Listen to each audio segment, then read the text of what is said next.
बिस्मिल्लाहिर्रहमानिर्रहीम। अस्सलाम वालेकुम दोस्तों, मैं आज आपको बैंक स्टेटमेंट मेंटेन करने का तरीका बताऊंगा। बहुत से लोग हमसे ये पूछते हैं कि बैंक स्टेटमेंट को कैसे मेंटेन किया जाए।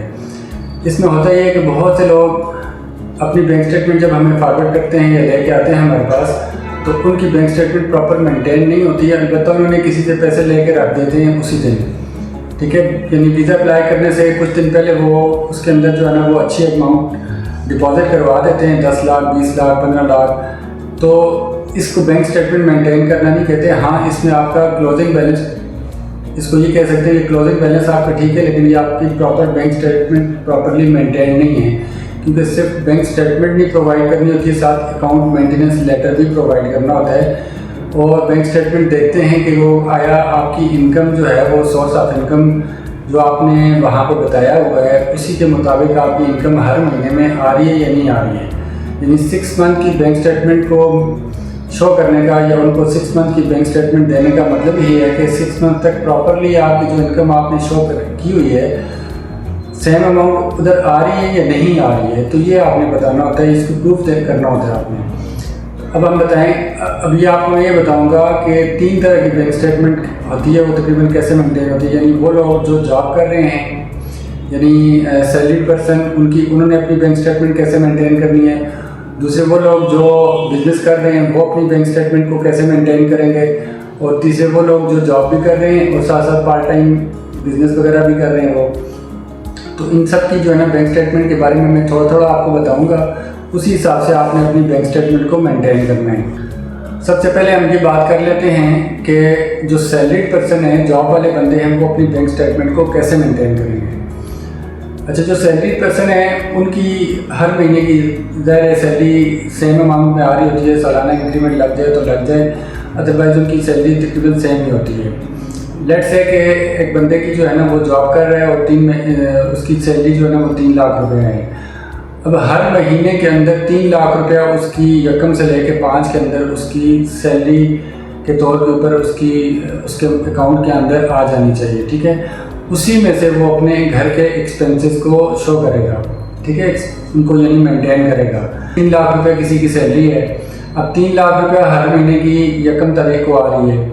जनवरी के अंदर जो है ना 3 लाख आए, फरवरी के अंदर 3 लाख आए, इसी तरह मार्च के अंदर 3 लाख आए, तो जून तक जो है ना हर महीने 3 लाख रुपया आ रहा है, ठीक है। इसमें से अब उसने घर के एक्सपेंसेस भी करने हैं। एक्सपेंसेस ये है कि आपने अपने एक्सपेंसेस कोशिश करें कि मोबाइल ऐप से कर लें, अपना ATM कार्ड मैक्सिमम वो यूज़ करें। आपने पेट्रोल डलवाया, ग्रॉसरी ली, आपने यूटिलिटी बिल पे किया आपने, तो इस तरीके से ये एक्सपेंसेस आपके घर के शो होने चाहिए उसमें। और कोशिश करें कि 50 to 60% अपनी सैलरी का 50 to 60% अपने एक्सपेंसेस में शो करें आप। अगर एक बंदे की सैलरी जो है वो 3 लाख रुपए है, अगर वो सारी की सारी सैलरी उसके एक्सपेंसेस में खर्च हो जाती है, एक्सपेंस हो जाता है, पूरा ख़त्म हो जाता है, तो इसका क्या मतलब है।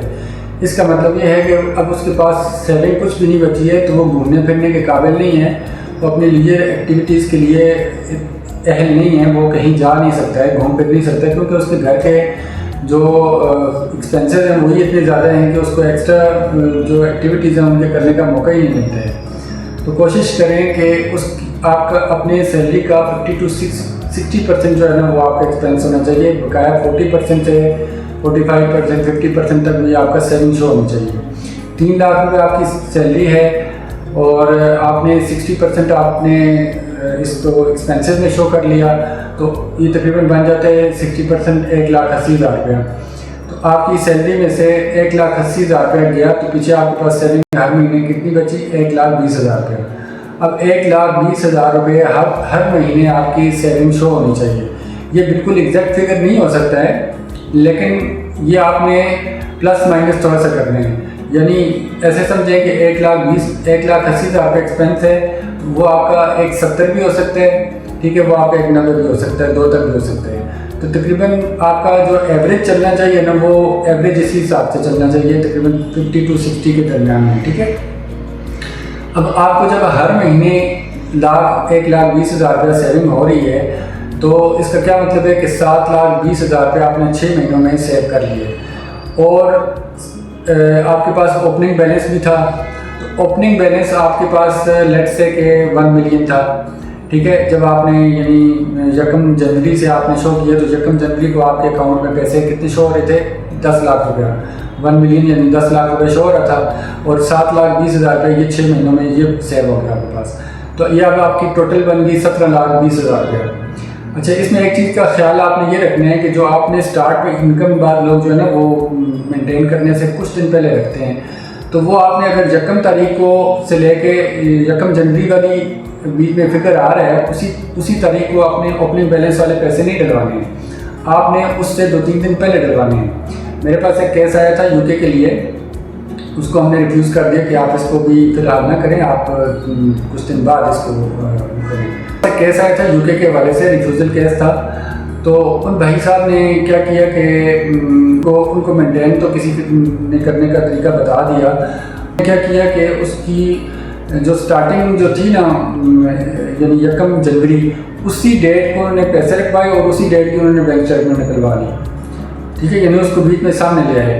यानी यकम तारीख को अगर उन्होंने यकम जनवरी को उन्होंने डलवाए थे पैसे और यकम जनवरी वाली फिगर बीच में आ रही थी कि उस तारीख को उनके 10 लाख रुपये डला हुआ था और बीच में जो है ना जो उनका ओपनिंग बैलेंस शो हो रहा था वो 47,000 रुपया था, ठीक है। यानी पीछे वाला फिगर जो था वो उससे नज़र आ रहा है 47,000 रुपया और एक 10 लाख ही डला तो 10,47,000 रुपये ये शो हो गया। तो ज़ाहिर है फिर ये तो वीज़ा ऑफिसर समझ जाएगा कि ये आपने जो है ना वो एक फॉल्स किस्म की बैंक स्टेटमेंट को मेंटेन किया है, ठीक है। तो इसलिए इन चीज़ों का थोड़ा सा टेक्निकली ख्याल करना पड़ेगा कि आपने अगर यकम तारीख से बैंक स्टेटमेंट निकलवानी है तो आपने जो है ना वो पिछले महीने की 2-3 दिन पहले आपने उसमें अगर कुछ एक्स्ट्रा रखवाने तो पहले से रखवा लें, वो भी शो नहीं होना चाहिए, ठीक है। तो आपकी सिर्फ सैलरी शो होनी चाहिए, आपके और एक्सपेंसेस शो होने चाहिए, ठीक है। किसी भी तरह से एक्स्ट्रा अमाउंट नहीं आनी चाहिए। कोई एक आध आ जाए, किसी ने आपको कोई कर्जा दे दिया या आपने किसी से लोन ले लिया तो चले मेंशन कर दें, लेकिन इसके अलावा वैसे वो आनी नहीं चाहिए। तो कम से कम इन 6 महीनों के अंदर जब आप वीज़ा अप्लाई कर रहे हो तो इस चीज़ का खास ख्याल रखिएगा, ठीक है। अच्छा, दूसरी किस्म उन लोगों की है जो लोग बिज़नेस करते हैं, तो वो अपनी बैंक स्टेटमेंट को कैसे मेंटेन करेंगे। तो बिज़नेस पर्सन जो है वो अपनी बैंक स्टेटमेंट को ऐसे मेंटेन करेंगे कि एक उनका बिजनेस अकाउंट होगा, एक उनका पर्सनल अकाउंट होगा, ठीक है। आपने अपनी जितनी भी पर्सनल जो स्टेटमेंट है ना उसके अंदर बिजनेस की ट्रांजैक्शंस नहीं करनी है। जितनी भी बिजनेस की ट्रांजैक्शंस हैं, चाहे वो क्रेडिट है, डेबिट है, वो तमाम का तमाम जितनी भी ट्रांजैक्शंस हैं वो आपने बिजनेस अकाउंट में करनी है, ठीक है। आपकी बिजनेस एक्टिविटीज़ बिजनेस के साथ बिजनेस अकाउंट में चलनी चाहिए, वो आपके पर्सनल में नहीं होनी चाहिए, ठीक है। अच्छा, पर्सनल में क्या होगा बिजनेस में, अब आपने मिसाल के तौर पे कोई चीज़ आप जो है ना वो सेल परचेज का आपका जो है ना वो काम है, ठीक है। किसी भी तरह की आपकी जो है वो ट्रेडिंग कर रहे हैं आप। अच्छा, आपने कोई चीज़ खरीदी है या सेल की है, ठीक है, तो वो सारी की सारी अमाउंट आपकी जो है ना जितनी भी कैश आ रही है ये जा रही है, ठीक है। क्रेडिट है, डेबिट है, वो आपने सारे का सारा बिजनेस अकाउंट में शो करना है, ठीक है। वहीं पे होने चाहिए। आप अपने कस्टमर्स को बता दें कि भाई आपने मुझे मेरे पर्सनल अकाउंट में कोई पैसे नहीं ट्रांसफ़र करने, ठीक है। बिजनेस को बिजनेस के साथ रखें। अच्छा, अब आपने अपने ही बिजनेस अकाउंट से अपने पर्सनल अकाउंट में अपनी सैलरी मुकर्रर करनी है, ठीक है। लेट्स से कि आपने 5 लाख रुपए अपनी सैलरी, आपको अच्छा सेविंग हो रही है और आपको बिजनेस अच्छा चल रहा है, आपने 5 लाख रुपए आपने अपनी सैलरी मुकर्रर की है। आप हर महीने की यकम तारीख को एक चेक अपना सैलरी की मद में अपने पर्सनल अकाउंट में ट्रांसफ़र करेंगे, ठीक है। तो हर महीने की यकम तारीख को आपके पास चेक आ रहा है तो 5 लाख रुपए आपके पास ही आता जा रहा है, ठीक है। और कुछ ओपनिंग बैलेंस भी जो है ना 1 मिलियन पड़ा हुआ था, तो हर महीने में आपने 5 लाख आ रहे हैं और जिसमें से आप 3 लाख रुपया खर्च कर रहे हैं, ठीक है। तो एक्सपेंसेस आपके घर के अच्छे भी होने चाहिए। ऐसा भी नहीं है कि या तो बिल्कुल एक्सपेंस करके निल कर दिया करें हर महीने, और ऐसा भी नहीं है कि इतनी कंजूसी हो कि पता चले कि ये बंदा तो बेचारा इसकी तो लाइफ स्टाइल ही कोई भी नहीं है, ठीक है। तो अपना एक्सटेंडेड भी आपने शो करना है कि आप अच्छे खाते पीते घराने से ताल्लुक़ रखते हैं। आपकी जहाँ पे बाकी एक्सपेंसेस हो रहे हैं वहाँ पे आपकी जो है एक्स्ट्रा एक्टिविटीज़ जो है घूमना फिरना, लोकल टूरिज्म, ये सारी चीज़ें भी चलती रहती हैं साथ साथ, ठीक है। तो ये आपका शो होना चाहिए। तो आपकी तकरीबन, इसीलिए मैं कहता हूँ चाहे वो बिजनेस पर्सन है, सैलरी है, वो आपका कम से कम 50 to 60% जो है ना एक्सपेंसेस उसने शो करना है। ऐसा नहीं है कि सिर्फ 10% उसने एक्सपेंसेस शो किए। 5 लाख सैलरी कमा रहा है और या 5 लाख रुपए इसकी बिजनेस इनकम हो रही है, या 5 लाख रुपए सैलरी है, उसमें से जो है ना बेचारा 20,000 रुपये के ऊपर इत्तेफाक कर रहे हैं, 30,000 के ऊपर। इन 30,000 के अंदर अपने पूरे महीने का अपना जो है ना एक्सपेंस करना है। फिर ये फैमिली के साथ भी डिपेंड करता है कि आपकी फैमिली कितनी बड़ी है, उस हिसाब से आपने एक्सपेंसेस को मीट करना। उसके साथ 50 to 60% आपने 12 उसके अंदर रहने हैं, ताकि हर महीने में आपकी सेविंग भी शो होती रहे। 5 लाख रुपये आपने बिजनेस अकाउंट से पर्सनल में डाले और उसमें से 3 लाख रुपए एक्सपेंस किया, तो 2 लाख रुपए बच गए। तो आपको अब 6 महीने में 12 लाख रुपए सेविंग हो जाएगी आपकी। अब इन 12 लाख रुपए ये थे, 10 लाख रुपए पीछे वाला पुराना पड़ा हुआ था आपके पास जो ओपनिंग बैलेंस शो हो रहा था, तो ये आपका हो जाएगा तकरीबन 22 लाख रुपया।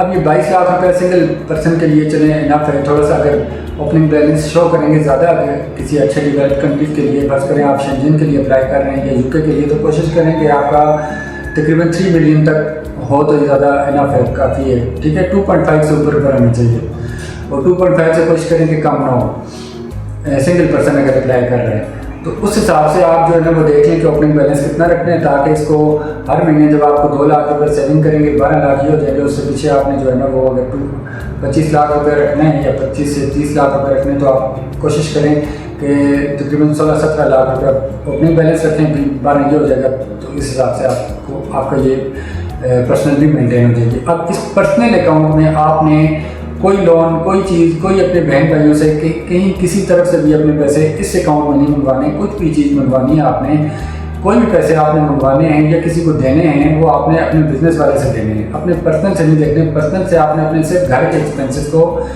मेंटेन करना है। और एक सैलरी वाला आपका जो पर्सनल बैंक से, आपकी बिजनेस बैंक से अकाउंट से आपकी एक सैलरी 5 लाख वाली आ रही है, सिर्फ वही आनी चाहिए, इसके अलावा नहीं आनी चाहिए। ठीक है, तो ये आपने इसको इस तरीके से केयरफुली मेंटेन करना है। तो अब हम बात करते हैं वो लोग जो बिजनेस भी कर रहे हैं, जॉब भी कर रहे हैं। अच्छा, अब एक उनकी यहाँ पे इनके 2 अकाउंट होंगे, एक बिजनेस वाला, एक पर्सनल आपका अकाउंट। ठीक है, अच्छा, एक पर्सनल जो अकाउंट है, अब इसमें दो तरह की जो है ना वो आपकी जो है ना इनकमिंग आ रही है। एक तो आपकी वो जो जॉब कर रहे हैं वो सैलरी आ रही है, 3 लाख रुपये सैलरी है फर्ज करें आपकी, और 3 लाख रुपये आप जो है ना वो बिजनेस से अपनी ट्रांसफ़र कर रहे हैं हर महीने एज ए सैलरी, जिस तरह हम बिजनेस पर्सन नॉर्मली करते हैं। तो वो आपके ही अकाउंट से आ रही होगी, आपकी कंपनी शो हो रही होगी, तो पता चल जाएगा वीज़ा ऑफिसर को कि इनकी अपनी इनकम ही है। इनके अब सोर्स ऑफ इनकम 2 हैं और वो जो आपके इंडियन में भी शो होने चाहिए। ठीक है, यानी आपका जॉब भी है और आपका बिजनेस भी है, तो दोनों तरफ से आपको अमाउंट आ रही है। तो 3 लाख रुपये बिजनेस से आ रहा है, 3 लाख रुपये आपकी सैलरी से आ रहा है, तो ये 6 लाख रुपया तो मेंशन कर देंगे बीच में कि जी ये वाली हमारी सैलरी है और ये वाली मतलब जॉब से सैलरी है और ये वाली अपने बिजनेस से सैलरी वाली मेंटेन की हुई है हमने।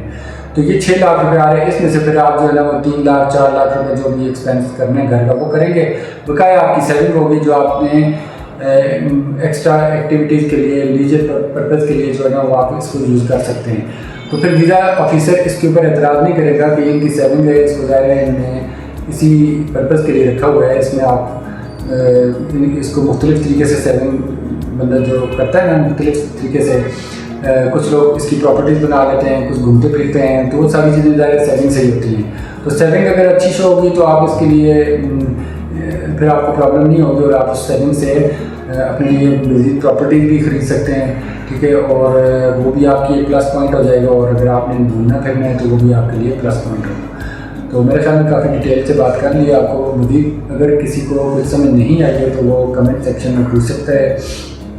बैंक स्टेटमेंट को मेंटेन करने के बारे में कोई भी क्वेश्चन हो तो आप कमेंट सेक्शन में पूछ सकते हैं, आपको पॉसिबली उसका रिप्लाई करूँगा इंशाल्लाह। ठीक है, आज तक के लिए इतने ही।